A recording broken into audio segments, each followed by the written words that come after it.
અને કોકરોચ જનતા પાર્ટી પર ભ્રમ ફેલાવવાનો આરોપ લાગ્યો। યુવાનોને ગેરમાર્ગે દોરવાના આક્ષેપો કરવામાં આવ્યા છે।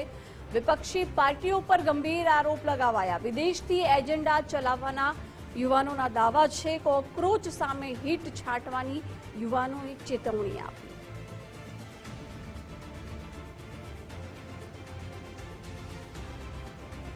સોશિયલ મીડિયામાં વર્તમાન સમયમાં કોકરોચ જનતા પાર્ટીની ચર્ચાઓ ચાલી રહી છે, ત્યારે ખરેખર યુવાનો શું માને છે એ પ્રતિક્રિયા જાણવાનો પ્રયાસ કરીએ। આપ શું માનો છો? ખરેખર હકીકત શું છે? જુવાળ છે કે પછી કોઈ અન્ય હિડન એજન્ડા છુપાયેલો છે? આ એક પ્રક્રિયા ગેરમાર્ગે લઈ જવાનું છે યુવાઓને। આ અભિજીત જે છે, જે યુએસએમાં બેસીને આજે આ અકાઉન્ટ ચલાવી રહ્યો છે, એની અંદર જે અકાઉન્ટ તમે જોશો તો ખાસા બધા ફેક ફોલોવર્સ છે અને અન્ય દેશોના વધારે ફોલોવર્સ આવી રહ્યા છે, ના કે આપણા દેશના ફોલોવર અંદર વધારે છે।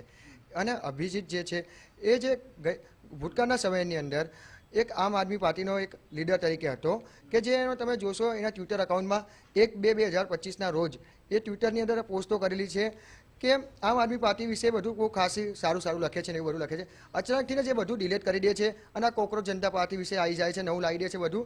એવી જ રીતે જે આપણા અભિજીત શર્મા છે એ એમના ફાધર એ આમ આદમી પાર્ટીના એક લીડર અત્યારે છે, એટલે એમના વિશે પહેલેથી સારું બોલતા આવેલા છે અને અત્યારે બી તમે જોશો તો કોકરોચ જનતા પાર્ટી વિશે રહીને અને આમ આદમી પાર્ટીને સારું બતાવવા માંગે છે એ લોકો।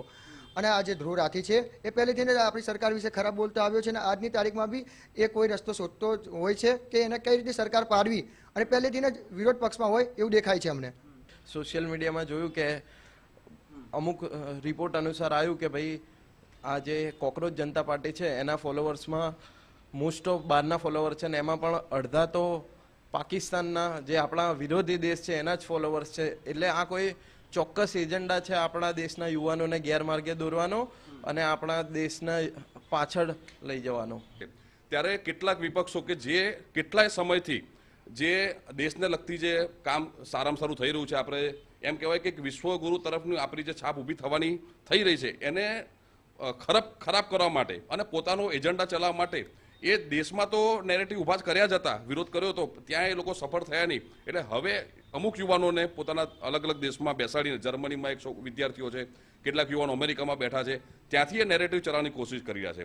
મોટાભાગે આ લોકો અત્યારે યુવાનોને ટાર્ગેટ કરી રહ્યા છે, જે યુવાનોને ઘણી બધી વસ્તુ જે ફીલ થતી હોય, અત્યારે ધારો કે મંદીના સમયમાં થોડીક બેકારીનો જે અસર થતી હોય એનો આ લાભ લઈને દેશમાં જ્યારે આજે દેશ બીજા દેશો કરતાં વધારે સ્ટેબલ છે, અરાજકતા જ્યારે અલગ અલગ દેશોમાં શરૂ થઈ ગઈ છે, ત્યારે અત્યારે વડાપ્રધાન જે રાજકતા ફેલાવવા માટે બરાબર પ્રયત્ન કરીએ છીએ એને ડામાડોળ કરવાની કોશિશ કરી રહ્યા છે અને ચોક્કસપણે આ વસ્તુ સફળ થવાની નથી।